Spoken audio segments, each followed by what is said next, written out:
교통정보센터였습니다. 오늘 하루 이슈의 중심. 당신의 아침을 책임지는 직격 인터뷰. 여러분은 지금 KBS 1라디오 최경영의 최강시사와 함께하고 계십니다. 네, 일제강점기 강제징용 피해자들의 손해배상 소송에서 법원은 소각하 패소 판결을 내렸는데요. 이번 판결은 지난 2018년 대법원 판결과는 완전히 배치되는 그런 판결입니다. 강제징용 피해자들은 즉각 항소하겠다는 입장을 밝혔고, 피해자 측 대리인인 강길 변호사 연결돼 있습니다. 안녕하세요. 네, 안녕하세요. 네, 소각하는 사실상 이제 패소라고 봐야 되죠? 패소하고는 조금 다른 문제이긴 합니다만 사실상은 청구권이 부인된 것이라서 패소라고 볼 수가 있습니다. 그러니까 이게 최대 규모였죠? 85명이었습니까? 85인이었습니까?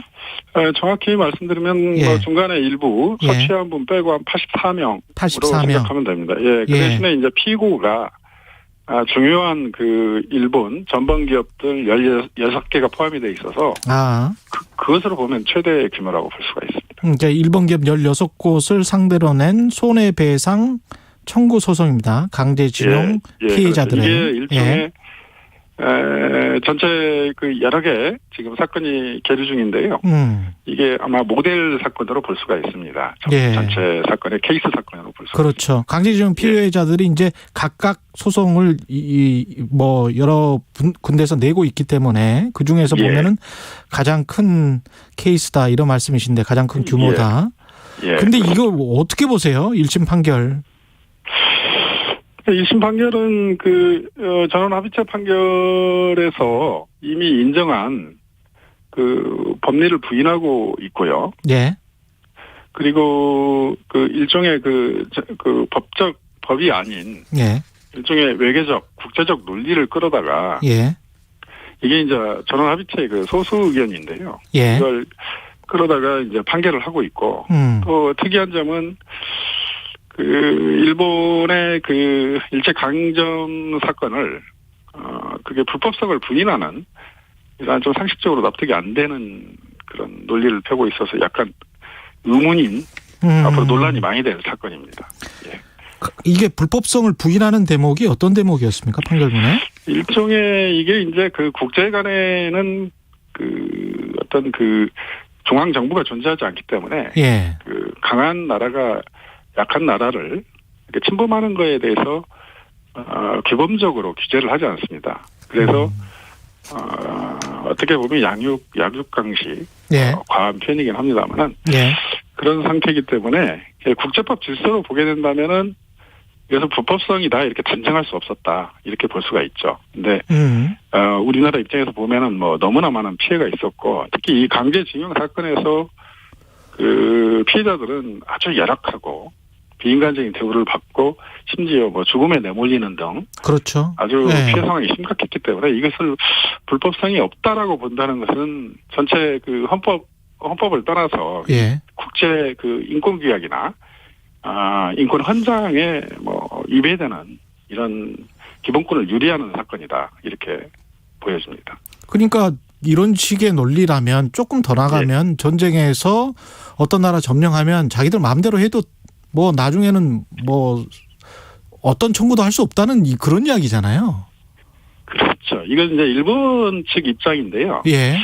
독일도 이와 유사한 일을 행하였죠. 그래서 독일 같은 경우는 이 전범 기업들이 추후에라도 어떤 과오가 발견되거나 불법성이 발견되면 배상하는 쪽으로 많이 행동을 했습니다. 그래서 지금 현재 일본 정부는 국제적인 기준에도 맞지 않는 그런 변명에 불과하다 이렇게 말씀드릴 수가 있습니다. 판결문 근데 곳곳에 아까 말씀하신 어떤 국제정치적인 논리 어떻게 보면 이제 속설 같은 것도 막 들어가 있는 것 같고요. 주관적인 해석이 굉장히 많이 들어가 있는데 이거는 보통의 판결문에서 이런 경우가 있습니까?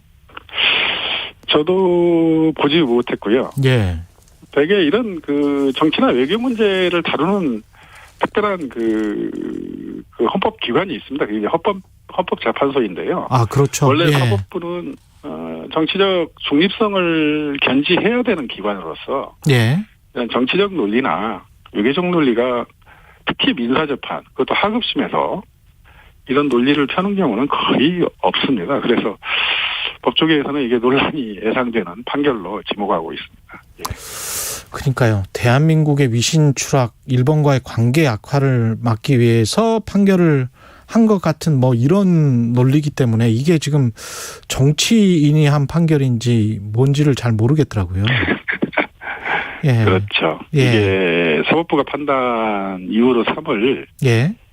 기에는 조금 조심스러운 그리고 좀 그 일반적인 그 법조인들이 하지 않는 예. 그런 판단이라고 볼 수가 있습니다.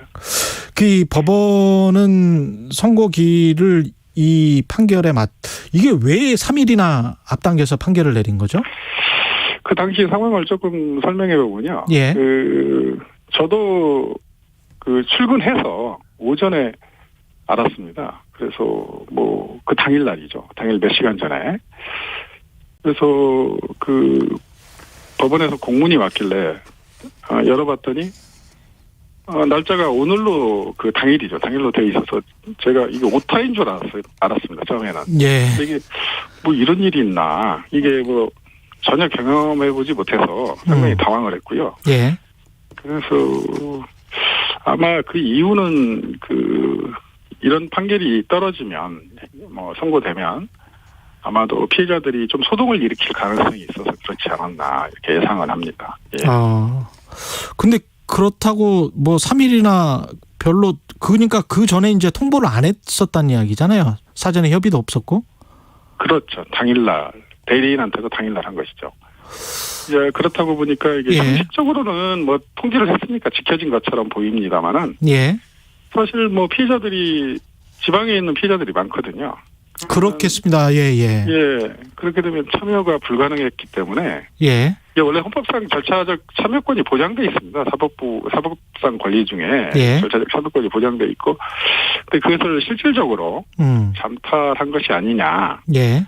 라고 법조계에서는 우려에 섞인 의견들이 많고 나쁜 선례다 이렇게 이야기를 하고 있습니다. 예. 2018년 대법원 판결에서는 이제 1억씩 배상하라 이런 판결이었고 지금은 이제 각하를 했단 말이죠. 다시 한번 그때 대법원까지 해서 확정된 논리와 지금의 어떤 아까 어떤 정치적인 논리 빼고 어떤 법리와 법리끼리만 부딪힌다면 한번 객관적으로 이렇게 비교를 한번 해 주시겠어요?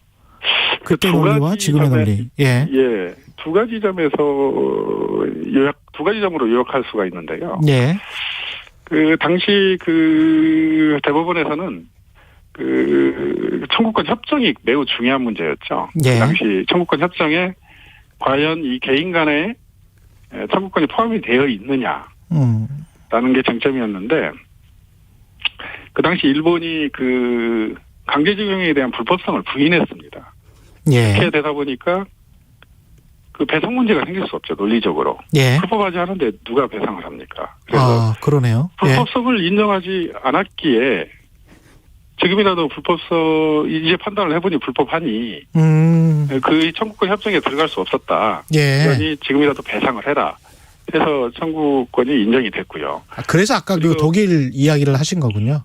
추후에 불법성이 인정이 되면 그때는 배상할 수 있다. 그 말씀이시고. 예. 그렇죠. 그래서 그 당시에 일본 정부의 성향이 자기들 침략 행위를 이렇게 불법적이지 않다라고 생각을 하고 이제 약간 뒷거래 형식으로 배상금 일종의 돈을 주어서 무마하려는 태도를 보였던 것으로 보입니다. 그런데 우리 정부는 거기에도 불법성을 넣자. 당신들이 잘못했다. 이것을 직접 표현하고 싶어 했고 요구를 했습니다만 일본 정부가 거부하는 바람에 그게 들어가지도 않았고 그렇다고 한다면 배상 문제가 생길 수 없다 논리적으로. 그래서 그에 대해서 배상해야 된다. 이렇게 지금이라도 불법성을 인정해서 이런 논리를 가지고 있었고 현재 본 판결에서는 그 부분을 일본의 강제 점령 그다음에 강제 징용 자체에 대한 불법성을 인정하지 않기 때문에 논리적으로 이 청구를 받아들일 수가 없는 것이죠. 그래서 거기에서 가장 큰 차이가 나고 그럼으로 인해서 또 여러 가지 이유로 소송할 권리, 즉 소권이라고 하는데요. 예. 소권이 청구권은 일부 인정될 수 있으나 소권 자체가 없다. 왜냐하면은 뭐 국가 간의 이익이나 예. 그다음에 헌법적 이익을 보호하기 위해서는 그런 그 소송상 청구 권리를 인정하면 안 된다. 이렇게 판단하신 것 같습니다. 강제징용 피해자들은 즉각 지금 항소하겠다는 거죠? 당연합니다. 예. 예, 즉각 항소할 수밖에 없고요. 예. 왜냐하면 그 하급심 판례에서 전원합의체 판결과 정면에 배치되는 판결을 한다는 것은 대법원으로 올라갈 수밖에 없는 상황을 만들고 있기 때문에 예. 즉각 항소할 수밖에 없고 또 더 나아가서 항소심에서 어떤 결과가 나와도 양측이 다 불만이기 때문에 또 대법원으로 가게 될 가능성이 높습니다. 그렇군요. 앞으로는 법리적으로는 어떻게 이제 대응을 해 나가야 될까요? 이미 다 이게 드러난 사건이라 결국은. 예, 그렇습니다. 예. 예, 아마 1심에서 그 소각하 대상적격 그러니까 소권이 없다 이렇게 해서 그 편성시켰기 때문에 예. 2심에서는 거기에 대해서 일단 다투게 될 것이고요. 예. 그리고 아마 그 대법원 판단에 따른다면 항소심에서 저희가 그 본안 판결에 들어갈 것이기 때문에 본안 판단에서 좀 1심에서 좀 미흡했던 점 그 부분을 좀 보강을 해서 대법원 판결과 일치하는 판단을 받도록 노력할 것입니다. 근데 이게 지금 뭐 판사는 법관은 뭐 법과 양심에 따라서 판단을 했겠죠.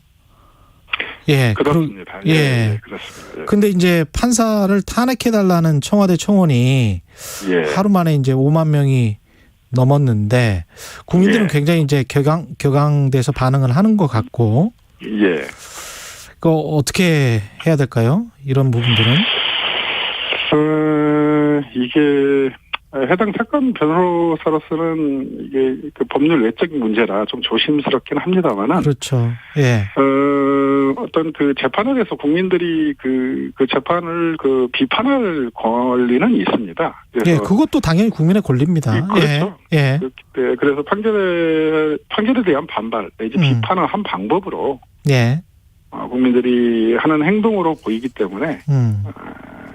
그것도 일종의 하나의 어떤 그 권리 행사의 일부분이다. 이렇게 개인적으로는 생각하고 있습니다. 예. 근데 그게 이제 또 재판에 또 과도하게 영향을 미쳐서는 안 되기는 합니다. 그죠? 예.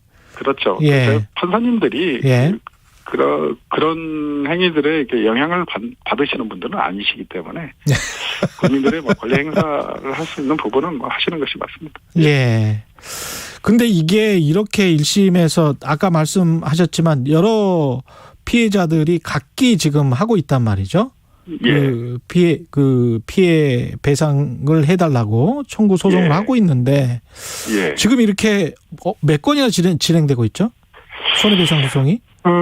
지금 한 20여 건. 20여 건? 모든 사건을 맡고 있지 않아서 정확한 통계는 없습니다만 한 20여 건으로 알고 있습니다. 이게 좀 이번 판결이 영향을 미칠 가능성도 있습니까? 다른 법원 재판부에서 아마 고려하는 건 당연하고요. 예. 그리고 그런데 이제 그 기존의 그 대법원 전원합의체 판결이 워낙 그 무게감이 있어서 예. 아마 다른 판사님들이 다른 재판부에서는 아마 그 기존 대법원 판결을 더 무게감 있게 다루리라 그렇게 통상적으로 예상을 하고 있습니다. 정부는 뭐 사법부 판결에 감나라 배나라 할 수는 없는 거 아니에요? 정부는 어떤 입장을 해야 될까요? 예. 그냥 뭐 지켜보는 수밖에 없죠. 뭐 어떻습니까? 그렇죠. 예. 정부는 사법부 판결을 지켜보시고 또 정치적으로 또 해결해야 할 문제가 있지 않겠어요? 예. 그래서 그건 정부가 또 해결해야 되고. 예. 판결이 나오면 또 집행 문제가 남아 있거든요. 그렇죠. 그래서 예. 그 집행 문제는 법적인 문제이기도 하지만은 그게 오히려 이제 정치적 문제가 많이 대두되죠. 거기에서. 알겠습니다. 그래서 거기에서 아마 정부가 일본 정부하고 어떤 그 좋은 협상을 끌어내는 것이 중요하다 이렇게 생각합니다. 각각의 역할이 있는 것 같습니다. 오늘 말씀 감사하고요. 강제징용 피해자 측 대리인인 강길 변호사였습니다. 고맙습니다. 예, 고맙습니다. 예, 청취자 K7438님, 일본에서 나온 판결줄인 줄 알았습니다. 이런 말씀해 주셨네요. 고맙습니다. 너 공산주의자지.